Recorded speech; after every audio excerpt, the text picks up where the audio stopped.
Eu queria perguntar para vocês se vocês leram O Cão Dilata o Rabo. Eu quero começar por ele, porque eu acho que ele não dará muito o que falar, não será o centro da nossa reunião. A Simone está tentando voltar. Mas eu acho que esse é um conto extremamente importante, pessoal, porque ele é um conto muito diferente do Machado. É uma proposta muito diferente dos outros contos que nós veremos. Ah, eu achei difícil também, mas achei assim que não era nem para a gente entender mesmo, principalmente aquele último lá, que era uma coisa muito pomposa, uma linguagem super. Parece o Rolando Lero falando. Quando a Luana leu, né, ela veio passar as impressões dela para mim. Ela falou, nossa, que chato, né? E eu falei para ela justamente o contrário. Eu, particularmente, gosto muito desse conto, porque eu percebo um Machado se desafiando e se divertindo. Então, eu queria passar um pouco as ideias assim que eu captei aqui, não sei se ajuda vocês em alguma coisa na leitura, mas aqui eu realmente acho esse conto bastante especial, mas vamos tentar não demorar muito nele, porque ele não é o principal da noite, né? Eu imaginei que a maioria de vocês não gostaria dele tanto, né? Mas eu gosto, assim, não é o grande conto dele, mas é um conto muito divertido. A gente percebe o autor demonstrando certa virtuosidade, né, um virtuosismo, demonstrando suas habilidades e se desafiando, se divertindo, isso é muito legal. Então, a primeira coisa que eu acho curiosa, né, eu fico imaginando o Machado, assim, sentado em um dia qualquer e meio entediado e dizendo o seguinte, vou me desafiar, vou colocar um obstáculo aqui para minha criação, né? E o ponto de partida desse obstáculo é o próprio tema, né? E aí ele se impõe o seguinte desafio, né? É, criar algo suficientemente interessante para ser publicado a partir de um tema jocoso, né?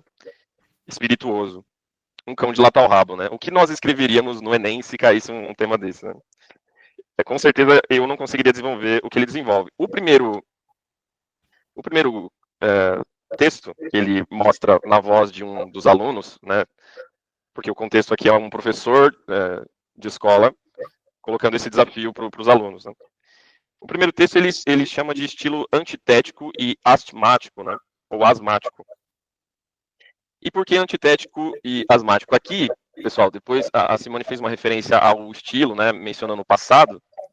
E pelo que eu captei, tanto de como o próprio Machado descreve o estilo, esse primeiro texto, se a gente prestar bastante atenção, ele está fazendo referência às fórmulas ou ao método romântico de escrita.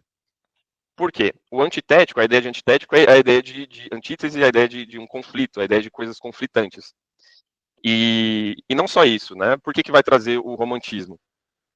Porque nós vamos perceber ocasiões corriqueiras, cotidianas e pequenas sendo expostas de maneira grandiosa, né? Então, não sei se vocês notaram, mas a briga, o grande conflito, né? O grande elemento antitético do texto, que é o cachorro e um furacão, na verdade é um cachorro e um redemoinho, né? É algo super irrelevante e pequeno ali, que o autor se divertindo está desenhando com grande pompa, né? Em um vocabulário de drama, né? Que é muito próprio do homem romântico, que é o homem que vê os seus problemas, às vezes cotidianos, pequenos, como algo grandioso, com grande profundidade, com grande dor, né? Então, como que a questão do asmático, né, é justamente esse conflito que permeia todo esse texto, né? Esse texto é baseado em conflitos, né? Nossa, eu não tinha pegado esse aspecto. Eu li o texto, assim, de forma literal.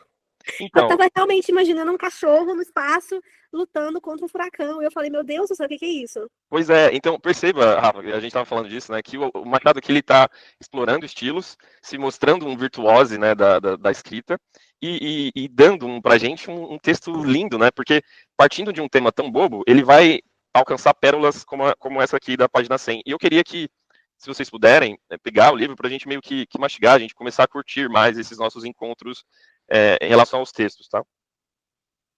Então, na página 100, o Machado vai fazer o seguinte, vai falar o seguinte, né? Aqui no finzinho.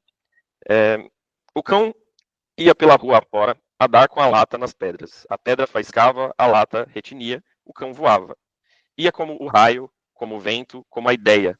Era a revolução que transtorna, o temporal que derruba, o incêndio que devora. O cão devorava, e aqui entra, né, a genialidade. O que o cão devorava? O espaço. O espaço é comida. O céu pôs esse transparente manjar ao alcance dos impetuosos. Então aqui Machado está colocando o espaço como comida e o cachorro como um devorador dessa comida, no sentido de que o mundo, ele é uma comida para aqueles impetuosos, para aqueles que exploram, para aqueles que vivem, para aqueles que avançam, né? E nesse contexto, o nosso cachorrinho de lata ao rabo é impetuoso, ele está indo, né? E ele fala, quando uns jantam, outros jejuam. De fato, né? Se o mundo é comida, eu e minha esposa jejuamos bastante, porque a gente passa pouco pelo mundo, a gente viaja pouco, anda pouco. Mas tem pessoas mais impetuosas, que exploram, que avançam, né? E aqui o elemento antitético, tá? Já começou aqui, quando alguns jantam, outros jejuam. Então, oposição, né? Essa é a ideia de antítese aqui. Quando em oposição às toalhas da casa nobre, aos andrajos da casa pobre. Mais uma oposição. Quando em cima as garrafas choram, lágrima Christi, e embaixo os olhos choram, lágrimas de sangue. Deus inventou o banquete para a alma e chamou-lhe espaço. Nesse sentido, nós vamos ver que o cachorro é um grande opositor do homem, né? Porque eles também compartilham o espaço, né? Aí a gente vai para a próxima página, e aqui é onde a gente vai ver que uma frase central, já para a gente encerrar e se encaminhar para o encerramento, eu não quero gastar tanto tempo assim nesse, né? Na página 101, a gente pode ler desde o começo. O cão ia, a lata saltava com os guizos do Arlequim. De caminho envolveu-se nas pernas de um homem. O homem parou, o cão parou. Pararam diante um do outro. Contemplação única. Homo, canis. Um parecia dizer, liberta-me, o outro parecia dizer, afasta-te. Após alguns instantes, recuaram ambos, o quadrúpede deslaçou-se do bípede, canis levou a sua lata, o homo levou a sua vergonha. Divisão equitativa. A vergonha é a lata ao rabo do caráter. Então aqui o Machado está explorando o símbolo, né, e aqui é a primeira grande ideia que ele tira em relação à lata ao rabo, né? Eu imagino que quando ele coloca esse desafio para ele quer explorar o que eu posso tirar desse tema que seja relevante, qual metáfora, qual sugestão mais profunda eu posso tirar de algo tão bobo, né? E isso é incrível. Eu não sei se vocês já viram algum cachorro com algo pendurado nele, né, no rabo, e é engraçado, porque de fato ele fica acanhado, ele fica envergonhado. E aqui o Machado coloca essa situação do cão equitativa à vergonha do homem. Então a vergonha é como para o homem é como a lata ao rabo para o cachorro. Isso aqui é genial. Então, embaixo aqui, para terminar esse primeiro texto, ficou suspensa a questão do furacão, né?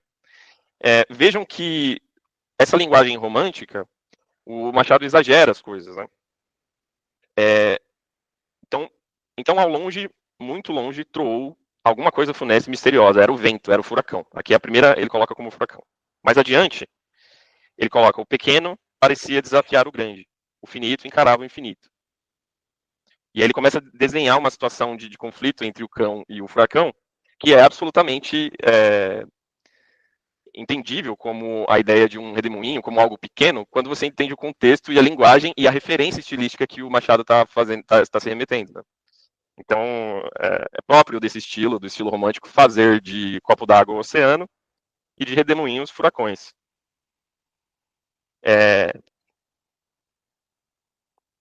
Na página seguinte, 102, de súbito grudaram-se, a poeira redemoinhou, e a lata retiniu com o fragor das armas de Aquiles. Olha como é grandioso, né? Citar Aquiles num ambiente de um cachorro engraçado, enfim. Cão e furacão envolveram-se um no outro. Qual a chance, né? Era a raiva, a ambição, a loucura, o desvario. Mas no meio aqui da página ele vai dizer uma testemunha visível, o homem, né? Assistia a situação. Aqui eu finalizo essa análise do primeiro, e o segundo é só uma possibilidade interessante, mas um pouco menos interessante do que as outras duas. Esse segundo texto ele leva para um gênero mais científico, mais sóbrio, mais menos simbólico, menos literário, mostrando uma possibilidade de exploração do tema que ele estabeleceu para si, né? Então é menos interessante, eu não tenho muito o que citar, porque não tem ambiguidades, não tem simbolismo, é um texto científico, histórico, uma análise, né? Mas é interessante como contraste para os outros estilos. Aí aqui, vejam, o texto anterior, o primeiro, o Machado está no seu campo, ele participa do romantismo brasileiro, né? Depois ele chega no realismo, mas ele está mais habituado, as referências deles estão ali. No terceiro, ele vai para o mundo clássico, e como, salvo engano, foi a Luciana ou a Simone que destacou, ele usa uma linguagem mais rebuscada, mais clássica, mais arcaica, Só que não só isso, ele traz elementos do próprio estilo. Vejam, do próprio estilo e do próprio período, né? O que marca o romantismo do século XIX é um novo homem, um homem saindo, entrando na modernidade, um mundo antropocêntrico, os problemas humanos ali, o homem no centro das coisas, o homem sofrendo muito, né?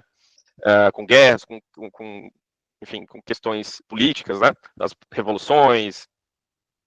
E então é um homem em conflito, por isso que o texto precisava ser antitético, né? Para demonstrar precisamente o estilo. No entanto, no estilo clássico é o oposto. O homem clássico e o estilo clássico é mais sóbrio, é harmônico. E o homem ele está mais de bem consigo, né? E é por isso que no primeiro texto, no romântico, nós vemos um homem que, ao perceber o cachorro com a lata ao rabo, ele fala: se afasta, fica você com a sua vergonha e eu levo a minha. Eu tenho os meus problemas. Enquanto o homem sóbrio, clássico, ele não só tira a lata do rabo do cão, como ele pega o cão para ajudá-lo, adota o cão. Né? Então, fica muito claro essa diferença de período, de homem, né? De um homem antigo para um homem moderno. Nesse, eu percebo que o Machado se diverte mais, né? Porque quando ele começa a descrever a situação do cachorro, é muito divertida. Porque ele fala que foi por manha de crianças, né? Que o cachorro tinha uma lata atada ao seu rabo. Então aqui é uma cena mais divertida. Ele descreve o cachorro caminhando pela cidade, as pessoas olhando, né? E tudo isso oriundo de uma astúcia infantil. Aqui ele vai citar Zeus, né? Porque não poderia faltar. Então tem Zeus e tudo. E no final, a coisa mais importante para a gente pegar o sentido próprio desse conto é a fala e aqui na voz do aluno, né, que escreveu o texto, é a fala em que ele diz o seguinte: a imaginação dará o fio de Ariadne com que só vencer os mais complicados labirintos. A Ariadne é uma figura mitológica que dá um fio para um herói, eu acho que era Minotauro, em uma invasão que ele faz de um lugar, eu não conheço bem essa história, mas para que ele retorne no seu caminho. Acho que era Teseu, que Teseu, né? No labirinto, então ela põe o fio para ele poder sair. Então, perfeito, obrigado, Simone. E o que Machado está dizendo aqui? Que é a imaginação que vai resolver esse texto hermético, né? Essa hermeticidade desse conto, porque num primeiro momento ele é um pouco obscuro, mas se a gente põe a imaginação para trabalhar, assim como o Machado fez, para sair de forma tão radical do seu estilo, né, do que ele costuma fazer, a gente conseguiria entender melhor o conto. Então era essa apresentação, e eu só me propus a fazer, a gente pode abrir discussão se vocês quiserem, mas só para a gente ver que Machado está sendo, entre aspas, snob aqui, né? Ele está mostrando suas habilidades, inclusive ele termina, né, de forma jocosa, espirituosa, dizendo: tais são os 3 escritos, dando-os ao prelo, fico tranquilo com a minha consciência. Revelei 3 escritores. Então ele mesmo está se mostrando como, né, eu sou 3, 4, 15, 20 escritores, porque eu consigo me dar bem e desenvolver bem em qualquer âmbito. Então, assim, eu particularmente acho interessante por isso, por ser uma peça rara na obra, pelo menos na obra que eu conheço do Machado. Comentários, pessoal? Eu acho que é muito difícil, assim, para um escritor, quer dizer, no nível dele, chegar nesse nível de você imitar outro estilo, e aí brincar com outros estilos, que ele brincou com o estilo do outro, sem copiar o outro, ele criou o estilo, mas a moda dele, e aí isso daí é uma virtuose mesmo, é um virtuosismo, como diz, né? Então eu acho isso incrível, porque geralmente você fala, o escritor tem seu estilo X, você reconhece o escritor por estilo. Qual é o estilo de Machado? São muitos, né? São todos. Então é muito, muito legal. Isso, gente, pensem num bicho vaidoso, é o intelectual, e nós sabemos, através das biografias, que Machado era extremamente vaidoso, né? Ele, como eu acho que eu cheguei a mencionar no primeiro encontro, ele escondia coisas da sua biografia das quais ele se envergonhava, né? Ele quis moldar a sua própria imagem à posteridade, né? Então, a quantidade de críticas que o Machado faz ao mundo intelectual carioca, brasileiro, denota também uma vaidade, né? Quem muito critica, muito se acha superior, né? E aqui, não necessariamente uma crítica, assim, rebaixando o o Machado. Na verdade, ele é bom. E quem é bom, muitas vezes, se coloca na posição de criticar, né? Alguém mais, pessoal? Eu acho que a gente esgotou, né? Eu vou tentar avançar, porque, eu não queria deixar passar esses contos, gente. Ter que escolher é tão difícil. Pessoal, vamos falar da Cartomante? Deixa eu te perguntar uma coisa, Rodrigo. Você fala sempre sobre a Lúcia, né, que faz a biografia do Machado. Ela aborda bastante esse lado do Machado, dessa crítica que ele faz aos intelectuais, meio que trazendo à tona o fato dele ter uma ligeira autoestima elevada. Ela comenta isso? Ela comenta bastante isso. Tá. Ela fala que Machado era, eu acho que eu falei isso, né? Eu acho interessante esse termo. Ela fala que ele era escorregadio. Tá. No sentido de que ele manipulava a sua própria imagem pública, né? Tem uma série de coisas que foram descobertas do Machado através de outras pessoas e nunca do que ele deixava revelar, sabe? Tá.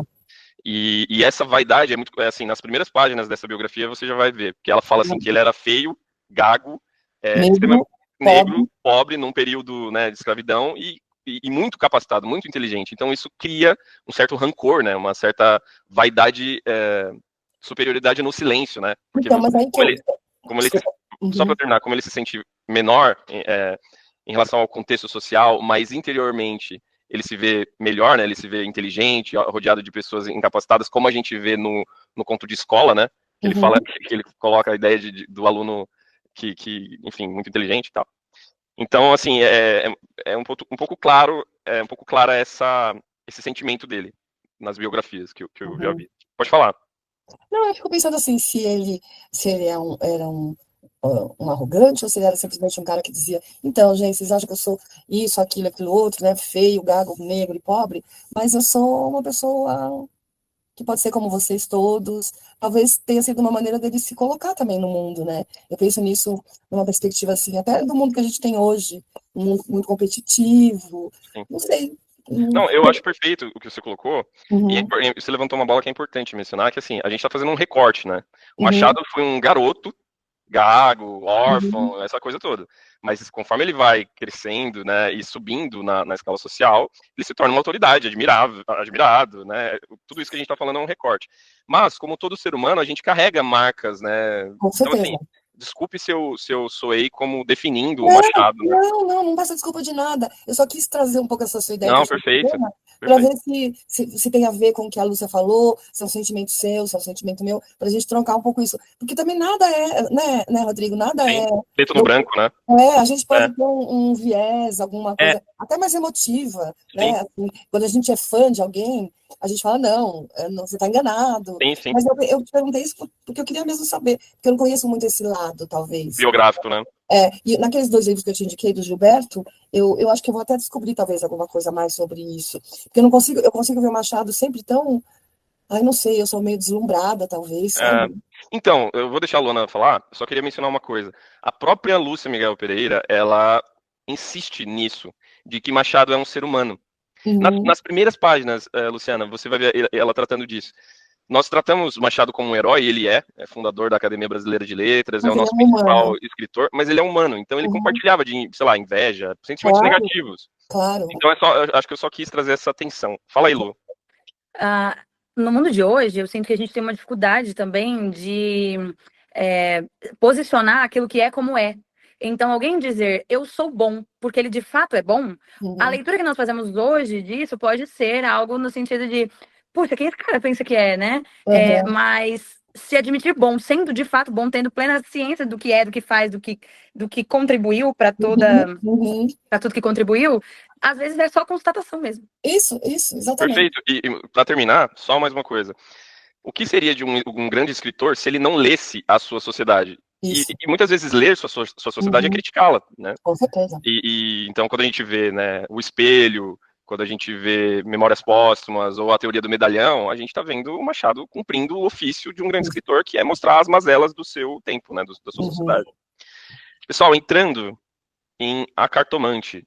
Eu amo esse texto, queria ouvir vocês, se vocês gostam, o que vocês acharam. Eu queria pedir uma coisa, se alguém tiver coragem, de recapitular os principais pontos, assim, se alguém tiver de memória ou se tiver anotado, só para a gente iniciar a conversa.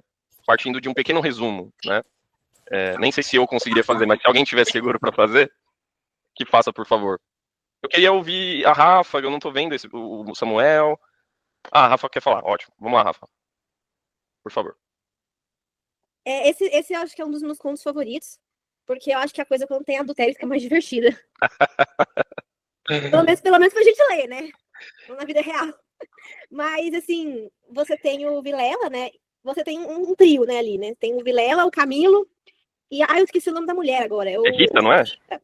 Rita. E aí, Camilo e o Vilela, eles eram amigos, né? De longa data. E aí, parece que o Vilela saiu da cidade, voltou casado, né? Com a Rita. E aí, nisso, eles voltaram, o Camilo e a Rita começaram a ficar muito próximos um do outro, né? O Machado fala que enquanto o Vilela cuidava das coisas do funeral da mãe, a Rita cuidava do coração. Do coração. Muito bom. Exatamente. Você vê que a convivência, né, quando você tem um homem e uma mulher, a convivência em excesso muitas vezes vai gerar sentimentos assim, além da amizade, né? E aí a Camilo e Rita começam a se relacionar, né, começam a ficar interessados um no outro, mas aí acabam. O Camilo recebe uma carta anônima falando que alguém ia descobrir, né? Que já tinham descoberto e tudo mais, ele ficou com medo, os dois se separaram. Aí os dois se reencontram, tanto que até o conto começa com a Rita e o Camilo conversando novamente, e a Rita fala que foi uma cartomante, perguntando se, por acaso, o Camilo ainda gosta dela e tudo mais. E a cartomante reafirma o que ela tá falando. Que não, tá tudo bem, e aí segue a vida. Só que aí um dia o Camilo, ele recebe, né, Rafa, só uma interrupção rápida. Isso, fica à vontade. O que a Rita diz para a cartomante é fundamental no texto, na minha opinião. Uhum. Porque o que ela tá fazendo é dando informação para a cartomante. Uhum. Isso. Tanto que até o Camilo, ele fala que ele não acreditou muito não, porque ela tá contando, né? Então, nisso que ela tá contando, não tem muito que prever. E aí ele recebe uma carta do Vilela, falando para ele ir até a casa do Vilela, da Rita, que tem uma coisa que o Vilela queria conversar com ele. No meio do caminho, ele passa na cartomante, que ele fica com medo, e o medo dele acaba deixando ele apavorado, né? Apesar de ele ser um ateu, né? Ele fala que, não, ele não é um ateu, é um agnóstico, né? Ele fala que, na verdade, ele nem chega a duvidar da existência de Deus, porque ele nem pensa nisso. Mas ele fica tão desesperado que ele vai até a casa da cartomante, e a cartomante fala que tá tudo bem, que nada vai acontecer. Boa, garoto. Vai lá. Confia. Só confia. E aí, no final, a gente descobre que não é muito bem assim, né? E ele vai todo otimista. Quando ele abre a porta, ele vê o Vilela e ali atrás, né? Ele entra na casa e vê a Rita morta, né? E aí termina. Com o rosto desfigurado, né? Com um piercing definitivo na cabeça. Mas... Pessoal, por que eu pedi... Obrigado, Rafa. Por que eu pedi para a Rafa fazer este resumo? Eu quero depois poder falar um pouco de uma análise mais profunda do texto, só que, exatamente como a Rafa falou, da questão do adultério, só os acontecimentos, a experiência mais imediata dos personagens, já é incrível, né? O texto já é muito bom, e aqui, para mim, assim, é uma obra-prima em vários sentidos, né? A gente tem Hamlet aqui, só que a gente também tem Otelo. Enfim, é uma tragédia, né? Então, é muito rico, e eu queria que vocês desenvolvessem mais aí, alguém que antes de eu levar mais para esse lado da análise, né, da estrutura. Tem muita coisa aqui, gente, muita coisa nesse texto. Eu acho o triângulo, né, ele tem essa coisa do triângulo que a gente viu lá na Missa do Galo, aí agora a gente vai ver na Causa Secreta, então, na Mariana, então sempre tem essa questão do triângulo, e tem um adultério, e tem essa mulher, só que a Rita é uma pessoa... vamos dizer assim, uma mulher comum ali, nesse contexto, né? Mas tem a personagem da cartomante, que é uma coisa que a gente fica sem saber, é a mesma dúvida, será que quem escrevia os bilhetinhos era a cartomante? Será que ela estava envolvida? Será que ela que avisou o Vilela? Então, essas coisas que o Machado deixa sem contar pra gente, é que deixam a gente curioso e preso àquela história. Eu acho que essa habilidade é muito, muito peculiar, né? E incrível de fazer isso nos textos, e principalmente esses textos aqui tem essa questão do triângulo, do adultério, porque fica como se fosse aquela fofoca que, na verdade, ninguém sabe direito o que aconteceu, mas entendeu? Quando a gente acontece isso na vida mesmo, na vida, no dia a dia nosso, né? Sim, Sabe exatamente o que houve, então ele também deixa essa sensação pra gente. Né? sim. Ficam abertas várias coisas, né? Lu, pode falar. As meninas falando de adultério. E eu me peguei no conto, assim, eu já tinha lido A Cartomante, é um conto que eu gosto bastante, e reler foi bem interessante. E aí, elas falando do adultério, e eu queria até perguntar para todos aí se vocês torcem pro casal. Porque, assim, obviamente sou absolutamente contra o adultério, viu, Rodrigo? Que bom. Mas é curioso, eu me percebi nessa segunda leitura, sabendo o resultado trágico, que esse casal não fosse descoberto, que eles pudessem viver o amor, porque o autor é muito bom, então ele nos envolve no romance vivo que tá ali com ele, sabe? Poxa, que injusto eles não viverem esse amor, olha como eles se declaram, olha como eles são apaixonados um pelo outro, e que injusto ao mesmo tempo com Vilela, porque é o melhor amigo, é alguém que também ama, é alguém que resolve os problemas, é um advogado, parece alguém mais prático, é alguém que leva a justiça a sério, né? Um advogado. Sim. Então, a justiça é algo forte para ele. E me senti também num conto que questiona religiosidade no geral. Religiosidade é um ponto importante desse conto. Perfeito. Muito bom, muito bom. Rafa, por favor. Não, a Simone estava comentando, né, que a gente vê esse trio e o trio é mais ou menos parecido, né? É sempre um casal e você tem um homem fura-olho no meio. Uhum. Assim, é óbvio que também, às vezes, muitas vezes, o que a gente viu na Missa do Galo, na Mariana e aqui, o personagem principal é esse homem fura-olho, né? Então ele que é o narrador. Só que, assim, eu achei muito interessante, me perguntei agora, né, se por acaso isso não seria um desejo que o Machado ele acabou projetando nos textos, não sei se ele se apaixonou.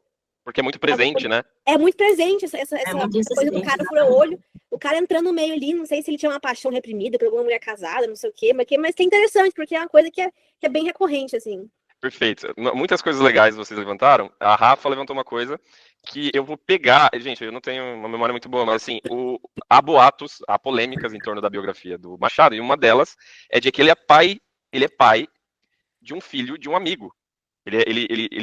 Exatamente essa situação aí. Ele se envolveu com a mulher de um amigo, e inclusive é um escritor. Desculpem por estar dando a informação pela metade, mas existem boatos de que ele traiu Pelo amor de Deus, busca essa informação e traga. Carolina. Eu vou trazer. Eu acho, cara, esse conto uma obra-prima, assim, em vários sentidos, né?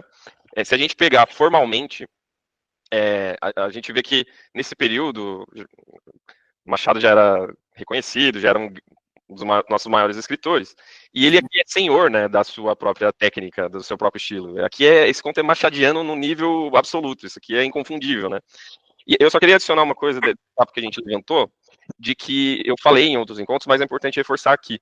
A sexualidade do Machado é uma coisa presente nas suas biografias. A Lúcia Miguel Pereira fala muito disso, no sentido de que toda essa problemática da formação dele, né, que ela fala, né, que ele era feio, essa coisa toda, gerou, e por ele ser introspectivo, melancólico, um grande artista, muito profundo, ele tinha uma sexualidade calada, mas muito profunda, e que se refletiu, como a Rafa destacou, na sua obra de maneira insistente.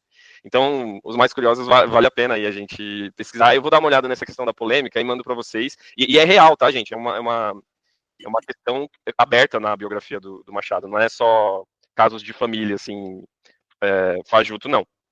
Mas, ó, eu quero trazer aqui, e se eu expuser bem, eu espero que dê uma explodida na cabeça de vocês, para vocês verem que talvez o conto é ainda melhor do que parece, né? E aí eu vou trazer à tona o que a Luana falou. E eu concordo com ela, e não só concordo, mas iria além em dizer que, essencialmente, esse conto é uma crítica. Desculpa. Tem por tema, eu não diria uma crítica, senão a gente vai surrar a ideia de crítica. A gente vai sempre fugir à ideia de crítica, né? Mas eu diria que o tema central desse conto é religiosidade. E eu vou tentar mostrar para vocês, não necessariamente a gente precisa concordar nisso, mas que pelo menos vocês vejam a importância desse ponto de vista, dessa camada, que é fortíssima no conto. Se ela não for a principal, ela é fortíssima. Pessoal, por que esse texto é um texto sobre religiosidade? Primeiro, vocês já devem ter lido Hamlet, se não leram, leiam, né? Infelizmente a gente não vai ler Hamlet, a gente vai ler Otelo. Mas Hamlet é uma obra que eu gosto bastante. E a frase de Horácio, né, permeia o conto. Ela tá guiando a gente ali. E nós veremos que Machado recorre a Hamlet para fazer uma coisa que é manipular as nossas percepções na leitura. Por quê? Quando Machado começa o texto falando Hamlet observa a Horácio que há mais coisas no céu e na terra do que sonha a nossa filosofia, Machado está pavimentando uma paisagem metafísica para o conto. Ou seja, quando qualquer autor recorre a Shakespeare, ele está dando credibilidade, ele está afirmando as palavras de Shakespeare. E assim, se vocês lerem, eu acho que essa fala está na cena 5, essa fala aqui. Essas primeiras cenas, o que está acontecendo? Hamlet é um príncipe da Dinamarca, e a abertura da peça é a morte do seu pai. Seu pai acabou de ser morto, de morrer. Reza a lenda, né? Aparentemente ele tinha sido picado por uma cobra, mas as primeiras cenas ali vão mostrar uma alma, né? O espírito do pai de Hamlet, que era o rei da Dinamarca, tentando falar com o Hamlet, procurando Hamlet. Então é um espírito se manifestando ali para Horácio e para os guardas ali do palácio. Em um determinado momento, Hamlet encontra esse espírito, ele encontra o pai. E aí o espírito do pai se manifesta ali para pedir que Hamlet se vingue, porque na verdade ele não ele não morreu por causa de uma picada de uma cobra, mas ele foi assassinado pelo tio. Daí, desse roteiro, saiu o Rei Leão. Eu imagino que vocês saibam, alguns, né? Que é meio que uma referência clara, né? O Rei Leão é uma releitura de Hamlet nesse sentido, né? De um rei assassinado e o tio, que é o assassino, toma o reino, fica com a esposa e tenta matar o sobrinho, né? Mas qual que é o pulo do gato aqui? Essas cenas são metafísicas por excelência. Existe um espírito que se manifesta para Hamlet. Ele inclusive, ele fala que ele, como morreu, foi assassinado ali, sem fazer as devidas rituais espirituais antes da morte, né? Ele acabou indo para o purgatório. Então ele está sendo uma alma. Então, assim, tem um contexto religioso, é uma alma que se apresenta, que está no purgatório. Então, o ambiente que Machado está nos apresentando é um ambiente em que existem coisas entre o céu e a terra que não sonha a nossa filosofia. Horácio, que é a pessoa que ouve essas palavras de Hamlet, é a pessoa que não acredita na aparição do tio. Não, do pai de Hamlet. Então, nessa figura aqui, ele é o cético. Uma informação adicional. Machado é cético, pessoal. Machado em grande parte da vida, foi ateu. É possível que ele tenha crido em alguma coisa ali por influência da Carolina. Mas, no geral, ele é um espírito muito cético. Nós vamos ver isso em outros contos. Então, quando Machado invoca ali a presença de Shakespeare, é para colocar que sim, que existem essas coisas. Quando o conto começa a se desenrolar, nós vemos que o nosso Camilo, ele é meio Horácio, né? Ele é cético. No começo do conto, como a Rafa bem mencionou, Machado vai dizer o seguinte, ó. Na página 60, Machado vai dizer: Camilo não acreditava em nada. Por quê? Não poderia dizê-lo. Não possuía um só argumento. Limitava-se a negar tudo. E digo mal, porque negar é ainda afirmar algo, e ele não formulava a incredulidade. Diante do mistério, contentou-se em levantar os ombros e foi andando. Mais adiante, a gente vai ver que a espiritualidade do Camilo não é só essa espiritualidade frágil e tal, mas ele teve também uma criação religiosa. Ele cria em coisas, ele teve uma formação, uma educação voltada para certas coisas. O narrador, né, ele não deixa claro o quê. Ele não crê em nada, mas ele teve fé no passado, né, na sua formação, nos seus primeiros momentos ali de razão intelectual.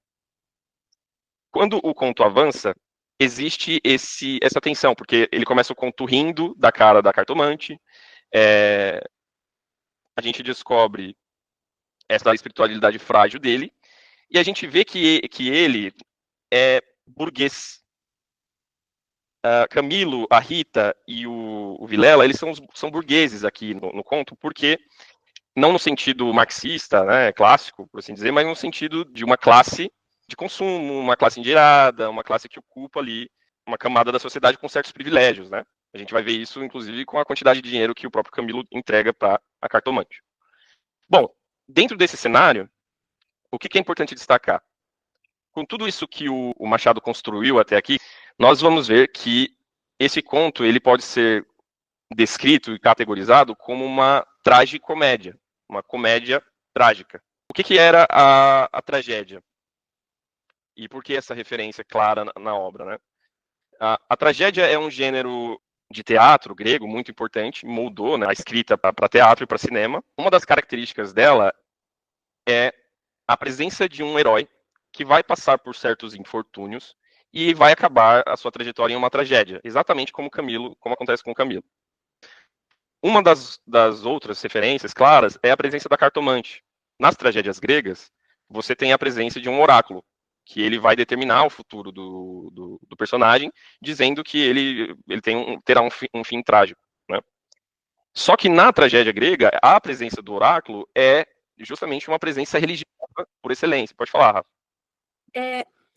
Quando eu tava lendo, assim, eu já sabia do final da história, mas a primeira vez que eu li, eu achei, quando ele sai da casa da cartomante e ele começa a falar que tudo vai ficar bem e que ele é inundado por aquele otimismo e pelaquela fé no que ela falou, assim, eu acho que o narrador, ele leva a gente para um ponto muito alto para depois jogar a gente lá embaixo. Isso também não é só uma catástrofe, né?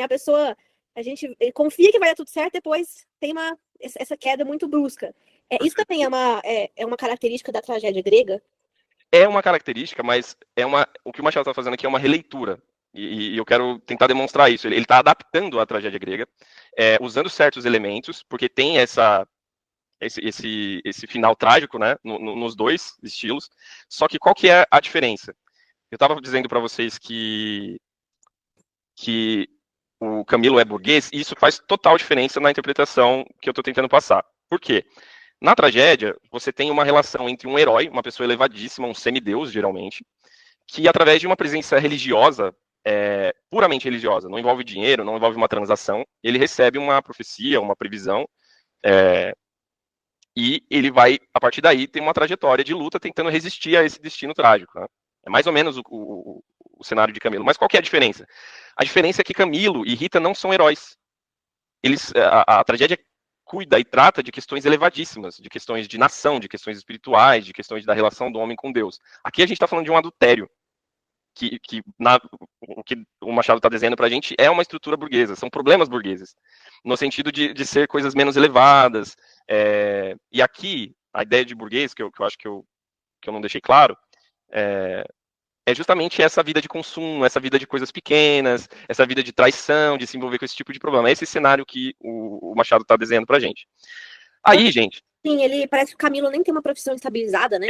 Ele não quis seguir a profissão que a mãe pediu, aí ele era meio vagabundo, aí a mãe arrumou um negócio pra ele no serviço público, ele foi. Então, a Machado tá mostrando que isso é uma tragédia, uma tragicomédia, porque apesar de ter uma forma de tragédia, ela é uma comédia no sentido aristotélico, que definia a comédia como acontecimentos pequenos demais, quase negativos, só que não negativos o suficiente para causar dor.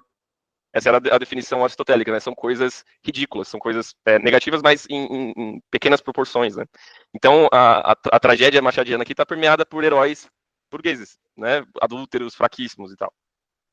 E aí, vamos avançar, porque a gente viu que o Camilo é o nosso Horácio, é o nosso cético, né?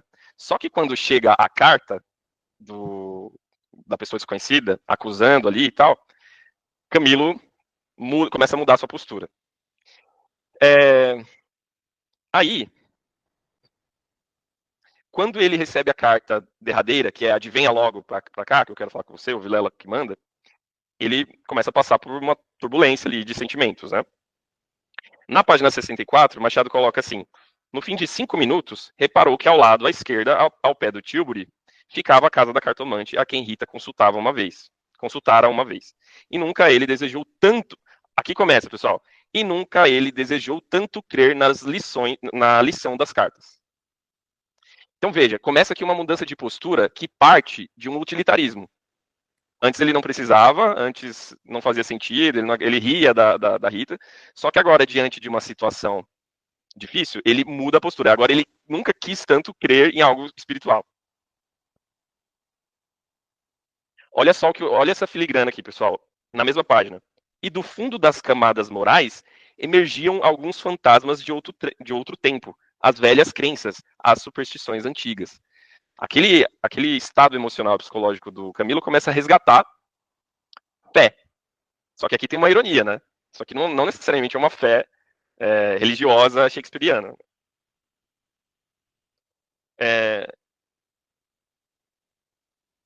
Quando ele entra, deixa eu ver esse aqui, já nas páginas 65, pensou rapidamente no inexplicável de tantas coisas. A voz da mãe repetia-lhe uma porção de casos extraordinários. E a mesma frase do príncipe da Dinamarca reboava ali dentro. Há mais coisas no céu e na terra do que sonha a filosofia. Para Machado, gente, isso aqui é o suco da espiritualidade burguesa, da espiritualidade utilitária. E o Machado é crítico, né? O Machado não era um ateu militante. Ele admirava a fé, ele frequentava a missa com a Carolina. Só que ele não tinha uma fé profunda, mas ele respeitava. Só que a fé utilitarista que a gente vê hoje, né, nas igrejas, por aí, né, de muito dinheiro envolvido, muita fórmula burguesa por trás da espiritualidade, era o que Machado está criticando aqui. Rodrigo, então assim, se essa crença salvasse a pele dele, tudo bem, acredito. Exato, ele agora que ele vê alguma utilidade em ter fé, agora ele aceita, agora ele se entrega, né? Exatamente, sim. E isso está muito claro. Vamos lá para a gente ver a ironia do Machado, né? Gente, vejam só. Vejam só, isso aqui é engraçadíssimo, tá? Na página 66, que é o encontro do Camilo com a cartomante, assim que ele entra, ela fala assim, ele entra esbaforido, né? Ele tava com medo, ele entra assustado. Aí a primeira premonição ali, a primeira visão da cartomante é falar, o senhor tem um grande susto. Olha a posição de Camilo. Camilo, maravilhado, fez um gesto afirmativo. Cara, ele entra assustado, ele entra esbaforido. A mulher fala, você teve um grande susto. Ele, meu Deus, ela tem, né, o poder divino, né, de premonição. Então aqui é uma ironia machadiana clara, né, muito clara. Aí ela fala, e quer saber, continuou ela, se lhe acontecerá alguma coisa ou não. Não é tão difícil de inferir da situação esse tipo de posição. Vejam que Machado não acredita em cartomante, tá? Isso aqui é uma ironia do autor. Nada contra, né? Mas é o ponto de partida do autor. Embaixo, Machado vai discutir, vai dizer o seguinte: Camilo tinha os olhos nela, curioso e ansioso. Olha só a ironia machadiana. Camilo inclinou-se para beber uma a uma as palavras. Aí, mais embaixo, Camilo estava deslumbrado. E aí ele vai falar, a senhora restituiu-me a paz ao espírito, depois que ela fala que nada ia acontecer. Então veja, lá atrás a gente viu que ele nunca desejou tanto, né, crer em algo. Então perceba que Machado está mostrando pra gente essa espiritualidade que não é religiosa de fato, mas é um comércio ali, né, uma compra. A gente vai ver agora nessa parte da transação financeira. Olha mais uma ironia aqui do Machado, ainda na mesma página. E de pé, com o dedo indicador, tocou-lhe na testa. Camilo estremeceu. Como se fosse a mão da própria Sibila. As Sibilas eram as profetisas da antiga Roma. Na outra página, pessoal, página 67, a gente já está caminhando aqui para o final. Rodrigo, Oi. as duas coisas que ela fala, pelo menos as duas que você citou, ele chega esbaforido, ela diz o susto. Ela entende que ele é Camilo, já tinha atendido Rita, e ela sabia que Rita estava com medo de ser descoberta. E aí ela chega à conclusão óbvia. Ele tá querendo saber se vai se assustar ou não. Exato. Se vai ser descoberto ou não. Ela já tinha informações, né? Ela já tinha informações. Ela foi lá, ela abre o conto com ela indo na cartomante, falando as coisas. Né? Aqui tem o trecho, na página 67, o trecho do pagamento, né? E aqui mostra o resumo dessa espiritualidade que o Machado está mostrando pra gente. Por quê? Porque muito me foi dado, né? Esse alívio, essa revelação da cartomante, então eu muito pago. Porque a mentalidade aqui é burguesa, é uma transação financeira, não é uma espiritualidade. Então Camilo tirou uma nota de 10 mil réis e deu-lhe. Os olhos da cartomante fuzilaram. O preço usual era 2 mil reais. Isso aqui não é por acaso. O Machado está sendo muito claro aqui. Eu me pergunto se ele teria pago um valor assim, e para mim é óbvio que não, se ela tivesse dado a notícia trágica. Exato, não. E o detalhe ele sabendo que morreria e que não teria nada, tipo assim, se ele está indo pra morte, ele podia pegar tudo que tinha e entregar para ela. E ele certamente não faria. Ele estava pagando por ela dizer exatamente o que ele precisava ouvir. E ele nem ia Dado alívio a acreditar ele. também, ia falar, essa mulher é louca. Eu vou morrer. Exato. Ele poderia nem. E aqui a gente vai chegar nessa parte mais engraçada, né? Aí, só um detalhe, né? Aqui ainda no parágrafo seguinte, o Machado vai dizer: a cartomante, alegre com a paga, tornava acima, cantarolando uma barcarola. Aqui ele mostra que o clima de transação financeira não era só unilateral, né? Era das duas partes. Ela estava ali prestando um serviço, muito diferente do oráculo trágico, né? Que era uma pessoa desinteressada, ela só passava ali a informação revelada divina, né? Agora, pessoal, vejam, né, o que a espiritualidade materialista nos causa, né? Próximo parágrafo. Tudo agora lhe parecia melhor. As outras coisas traziam outro aspecto. O céu estava límpido e as caras joviais. Chegou a rir dos seus receios, que chamou pueris. Recordou os termos da carta de Vilela e reconheceu que eram íntimos e familiares. Então, veja, a espiritualidade desse tipo, ela está visando conforto, ela está visando alívio.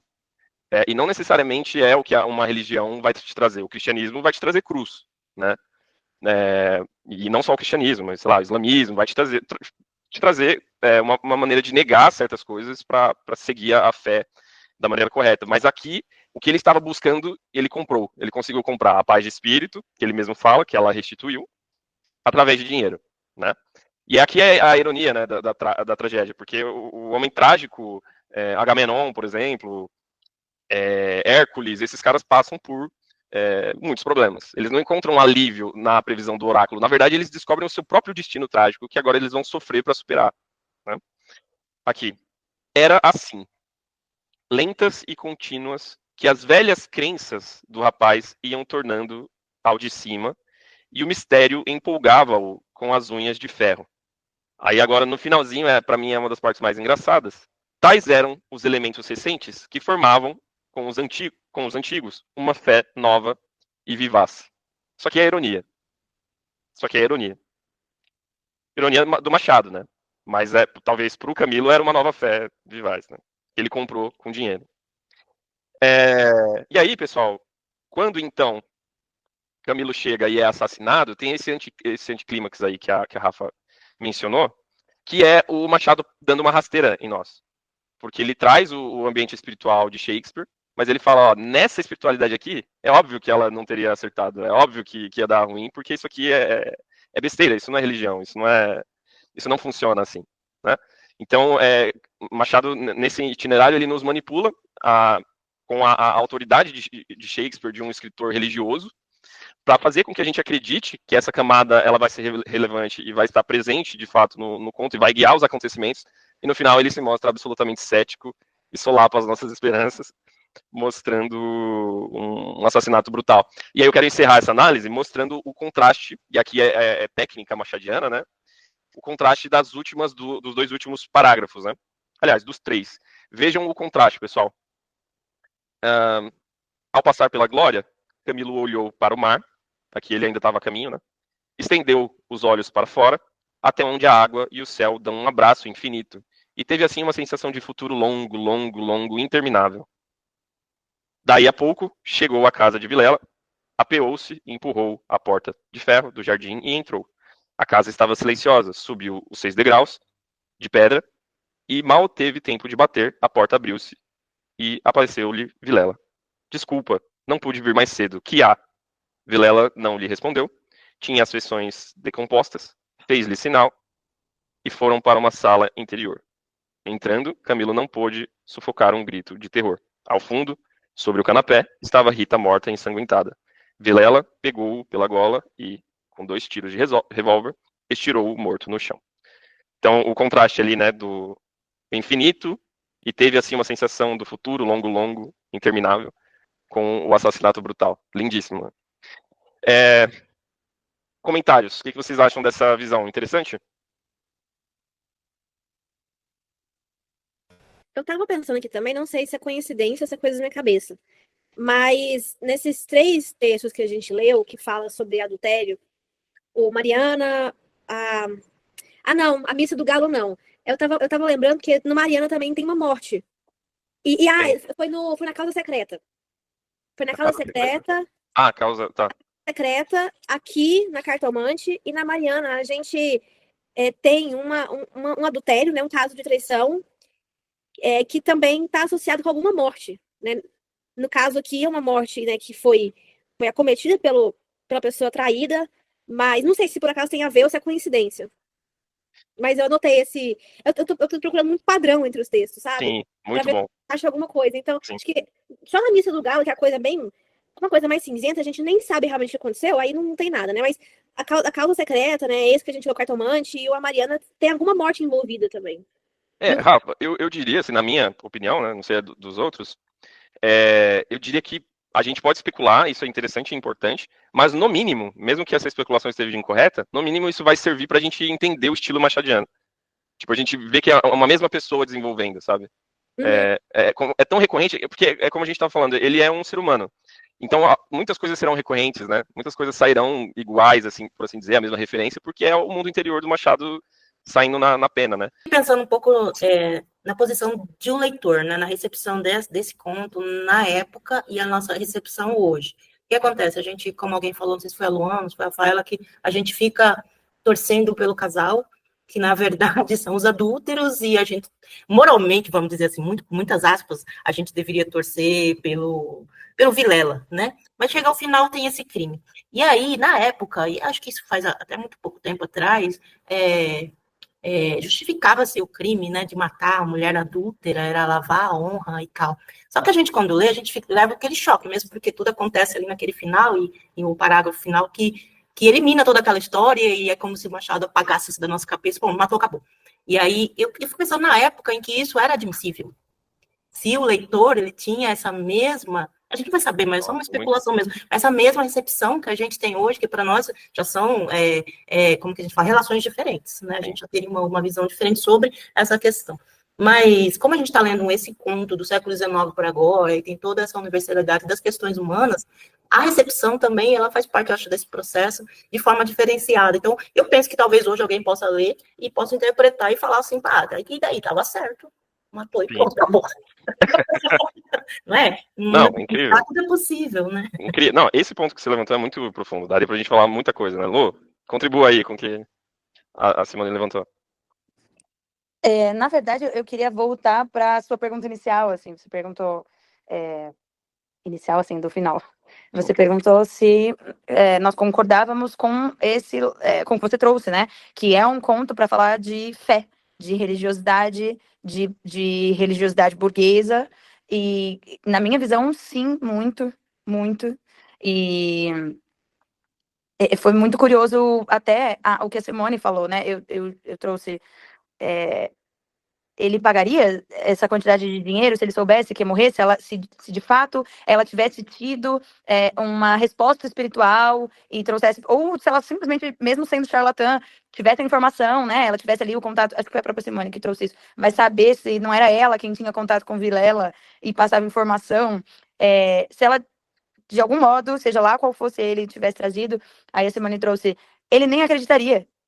Talvez ele fosse ao encontro com ele, porque aquela fé não era válida, né? Então, essa fé comprada, essa fé que nos serve se nos cabe aquilo que nós queremos, ela é muito atual, assim. Muito. Muito para mim. Assim, eu frequento a denominação que me cabe, não aquela que me pede. Então, eu acho que sim, é um conto disso, e é um conto para a gente refletir sobre como tem sido nossa espiritualidade, o que é aquilo que cremos, por que cremos e quando cremos, em que hipótese nós cremos. Nós cremos quando nos cabe, quando se encaixa naquilo que nós temos concebido previamente, assim, é confortável, como tem sido nossa espiritualidade, né? Perfeito. Isso é incrível, né? A gente perceber que Machado leva a gente para esse tipo de tema, né? A quantidade de temas que a gente tem falado aqui é absurda, né? A gente começou o encontro falando de latar o rabo, de vergonha, moral, né, e tal. E a gente termina falando de religiosidade, pensando nas igrejas, né, de palco, né, que tem lugar VIP, porque as pessoas que pagam mais têm mais proximidade. Enfim, tem tanta coisa que a gente pode trazer, né? O Samuel que é bom com essas coisas, de trazer as coisas para uma reflexão ampla, assim. Pessoal, infelizmente esse ponto que a Simone trouxe acho que não vai dar para a gente explorar, mas é um ponto relevantíssimo, né? Que é a recepção. É muito engraçado pensar nisso, né? Que a gente está falando de outro Brasil, né? A gente está falando de um outro Brasil, mas essas coisas com certeza ainda têm algum reflexo na nossa sociedade. Ainda de alguma forma eu vejo, não juridicamente, mas socialmente, uma esfera ainda da sociedade que justificaria um assassinato desse, né? Eu acho que ainda existe esse tipo de recepção que a Simone está falando. Então é uma coisa que daria para explorar, isso que a Lu trouxe também. Mas, enfim, eu acho que deu para enriquecer a nossa leitura, né? A gente viu crítica social, a gente viu o virtuosismo do Machado, mas beleza, né? Um conto em que a pessoa se preocupa com beleza. Para mim, Mariana é um desses. Mas, em homenagem a Simone e a sua curiosidade sobre o tema A Causa Secreta, que ela pediu lá, eu queria saber o que ela tem para falar sobre isso, porque eu não tive nenhum insight sobre o título, né? Eu não peguei nenhuma camada no título. Mas vamos falar dele, então. O que vocês acharam? Quer começar, Simone, trazendo alguma coisa aí? Eu fiquei curiosa porque, assim, eu não conhecia esse conto do Machado e eu fiquei chocada quando eu terminei de ler, porque foi, meu Deus do céu, é uma personagem ali que a gente vê personagens hoje em séries, em filmes, assim, com aquelas tendências estranhas e aí, quando você vê como ele narra aquela cena daquela coisa horrível que o cara faz lá com o ratinho, então, assim, eu fiquei tão chocada, assim, com a coisa, mas também com a habilidade do Machado em narrar aquilo daquela forma crua e causar na gente, no leitor, um impacto tão grande. E aí, acabado o texto, aí eu falei, mas por que isso chama causa secreta? A causa secreta. Eu fiquei muito... Eu falei, acho que eu comi bola alguma hora da leitura, que eu não sei onde que está essa referência. A causa secreta do quê? Da personalidade daquele homem estranho? Eu entendi que Que a ele causa sabia. do comportamento dele, né? Porque ele sempre olhava aquele comportamento estranho, ele, aquelas feições duras e frias, né? Quando vai atender um paciente, ele se perguntava qual era a causa disso. Aí, Exato. causa secreta seria essa psicopatia dele, né? Pelo menos foi assim que eu entendi. Eu entendi assim também, não sei se todos os demais, e eu acho que... eu achei que você traria uma polêmica em torno, mas na verdade é uma dúvida sobre o título. Então, assim, Uma dúvida mesmo.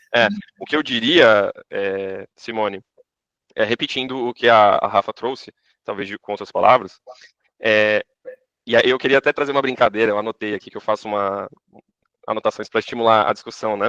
A minha esposa, ela ama ouvir um programa chamado True Crime. Vocês gostam? Não sei se vocês conhecem. Mas você quer explicá-lo o que é? Não é exatamente um programa. Eu gosto de alguns programas que relatam true crime, que são crimes reais. São relatos de crimes, né? O que eu acho que Machado está trazendo aqui, e não estou definindo, né? Mas é só uma sugestão para a gente pensar. Machado está trazendo esse estilo do horror, né? Uma coisa diferente dele, né? Pelo menos do que eu conheço, não vejo tanto. Claro, para pensar sobre natureza humana, a gente pode falar dessa camada, mas mais profundamente ainda, para se perguntar e nos questionar por que nós nos interessamos por coisas assim. Porque, veja, a causa secreta é o que permeia o conto. A gente está tentando descobrir qual é a desse cara, assim como o personagem principal, que eu acho que é o Garcia. Só que, veja o que o Machado fala das primeiras impressões do personagem, do Garcia, em relação a esse Fortunato, né? Ele fala assim, na página 71, ele fala: a sensação que o estudante, que é o Garcia, recebia era de repulsa e, ao mesmo tempo, de curiosidade. Não podia negar que estava assistindo um ato de rara dedicação, e se era desinteressado, enfim, aqui não é tão importante. Mas, eu ao ler o texto, eu vi nessa ambiguidade entre repulsa e curiosidade aquilo que nos mantém lendo o texto e nos mantém curioso, mesmo diante das atrocidades. Então, acho que o Machado está trabalhando um pouco isso. Por que nós nos interessamos em narrativas como essa? Por que nós terminamos de ler um texto tão estranho e brutal? Porque mesmo não sendo pessoas que praticariam tais atos, nós mantemos uma relação de repulsa, mas ainda de curiosidade. Mesmo nas esferas mais obscuras do comportamento humano, nós temos alguma curiosidade. Eu tiro pela minha esposa, né? Minha esposa adora essa coisa de crime, e ela adora também pessoas que vivem estilos de vida ou viveram experiências muito fora da média, fora da linha. Assim. Então ela gosta de saber sobre prostitutas, sobre a vida, o sofrimento, a história. A Luana gosta de, sei lá, de ver o psicopata que matou, assim. E E esse tipo de interesse, que ela é uma pessoa absolutamente normal, a minha esposa é absolutamente normal, mas é justamente isso que o Machado está trazendo de curiosidade e repulsa. Ao mesmo tempo que a Luana sente, e ela já me falou isso, né, com outras palavras, ao mesmo tempo que ela sente curiosidade para saber o que levou aquela pessoa a fazer tais atos, ela ainda mantém a repulsa, que é obrigatória. A gente não pode achar bonito, né? Mas eu acho que isso está permeando essa causa secreta. Na página 72 ele coloca aqui que Garcia ficou picado de curiosidade. Então essa trajetória do Garcia de descobrir as causas desse comportamento do Evaristo, não é Evaristo, enfim, do doido? Fortunato. Eu acho que passa por esse sentimento. Vocês querem comentar algo? Tanto é que ele tá no teatro, né? Ele sai, ele vai atrás, segue o cara, porque ele tem muita curiosidade, né? Pra conhecer, pra saber mais de quem era aquele sujeito ali que ele só via, né? E aí eles vão junto, compartilham ali no mesmo espetáculo, mas a atenção dele tá nas reações, no modo como o outro tá interpretando tudo aquilo, como ele tá recebendo tudo aquilo, e ele sai e o outro acompanha. Então tem essa questão da curiosidade mesmo, que é bem interessante, né? E vejam, pessoal, não sei se todos captaram, mas esse Fortunato, ele é uma pessoa que sente muito, muito prazer e procura perceber o sofrimento, né, das pessoas. E, inclusive, a primeira cena é ele chutando o cachorro. E ele no teatro vendo cenas de tortura. E aí eu queria levantar uma camada que a gente pode discutir, eu acho que é bem legal a gente falar disso.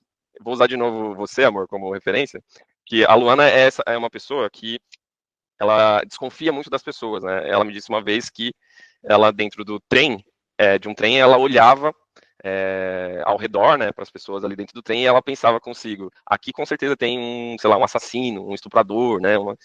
E eu acho que o Machado está mostrando, tem uma camada aí nesse conto que é a aparência do bem, que na verdade é travestida ali, que se mostra, pode se mostrar em algum momento como psicopatia, então assim, o cara é esse personagem que vai lá e ajuda, resgata uma pessoa no meio da rua, leva para casa dele, auxilia e fica ali em cima vendo a pessoa agonizando, mas com uma aparência de filantropia, né, de ajuda, de socorro. Mas o que estava dentro do cara, na verdade, ele estava alimentando um prazer de ver o sofrimento alheio. Então eu queria levantar essa bola de como na sociedade, e eu acho que o Machado está falando disso, muitas vezes as pessoas têm as piores intenções, mas elas revestem de boas intenções. Inclusive, para corroborar isso que eu estou levantando para vocês, dessa coisa do monstro e da sociedade, na página 74, fala que o Fortunato, lá no fim, tá? Fortunato metera-se a estudar anatomia e fisiologia, e ocupava-se nas horas vagas em rasgar e envenenar gatos e cães. Vejam a minúcia aqui. Ele justifica socialmente a sua intenção de provocador, de viver, de sentir prazer nessas práticas, através de uma prática legítima, que é o estudo. Então, para a esposa dele, para as pessoas ao redor, ele só está estudando anatomia e fisiologia, quando, na verdade, ele está usando essa capa de uma profissão, de pesquisador, sei lá, para simplesmente alimentar essa coisa absolutamente obscura dentro dele, né? Vocês acham interessante isso? Eu acho que talvez possa pensar da mesma forma que você pensou sobre a questão da burguesia, como se fosse uma mazela também, né? Dessa burguesia aí que ele fosse colocar. Então, aparentemente, era um cara bem sucedido, um cara normal, era um cara um pouco estranho, mas que escondia ali essa perversão, sei lá, esse sadismo, né? Mas que o mundo burguês, ele absorve isso daí, como se estivesse fazendo parte da normalidade, entendeu? É muito horrível. Eu fiquei assim, muito chocada, porque... Não, eu fiquei mesmo, porque assim, às vezes você convive, teu vizinho é assim e tal. E a cena final de que eles têm aquele prazer mórbido, tem o triângulo, tem o adultério, e tem aquele prazer mórbido de ver o sofrimento que ele sabia da história. Isso que a gente fica assim, né? Sendo como leitor, o Machado coloca tudo isso na nossa cara, assim, esfrega assim, ó. Quem que tá perdendo? Quem que tá perdendo? Quem que é? O cara continua ganhando o prazer de ver o sofrimento. Nossa, muito. É bizarro e é genial também por parte do Machado, porque ele mostra o grau de psicopatia desse cara. Ele primeiro, o Machado sugere que ele deixe a esposa morrer, porque ele sentia prazer na evolução da sua doença. Olha o nível. E quando o Machado assiste, quando o Garcia assiste, não, Fortunato assiste Garcia sofrendo diante do caixão, ele percebe que ali era um caso de amor, mas ele não sofre por ter sido traído, por ter havido algo entre eles, mas ele se permite sentir prazer. Olha a cena, né? Cena da morte da esposa, um colega chorando diante do túmulo e ele sentindo prazer. Então o Machado está mostrando uma camada da deturpação, né, de um espírito humano nos seus níveis mais baixos, né? Sombrio mesmo. Sombrios, né? Eu queria mostrar para a gente, talvez, terminar, não sei se vocês vão querer falar mais, mas uma parte muito importante, pelo menos para o meu campo de estudo, na página 76, no parágrafo do meio, né, que começa com Garcia, ele cita uma coisa importante, que é bem no trecho em que ele está torturando o rato, tá? Que é a parte mais agoniante, assim, do conto. Eu não sei se eu já falei para vocês, mas eu estudo estética, né? Eu estudo beleza, arte, essas coisas dentro da filosofia. Então, essa aqui foi uma parte que me chamou a atenção. Eu queria contribuir com vocês um pouco nisso. Garcia entra, então, na sala em que está acontecendo a mutilação ali, e aí, de frente, conseguia dominar a repugnância do espetáculo para fixar a cara do homem. Então, o Garcia está de frente de Fortunato ali, se deliciando ao mutilar um rato, e aí ele começa a reparar, ele para de olhar para a situação e olha para a cara da pessoa, né?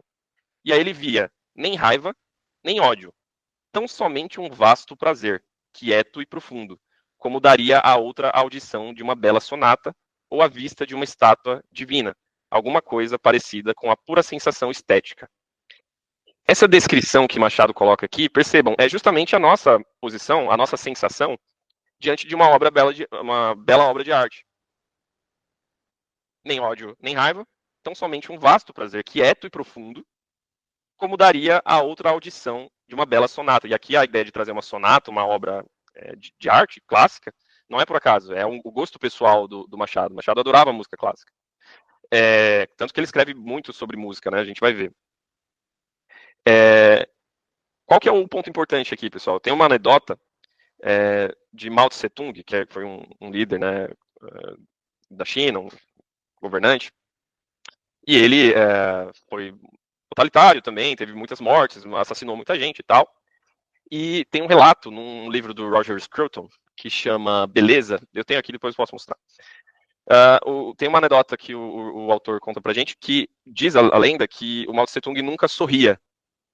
Ele não sorria.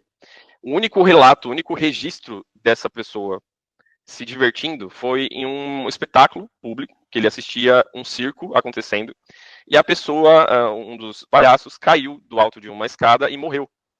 E esse foi o único momento em que se viu Mao Tse Tung rindo publicamente.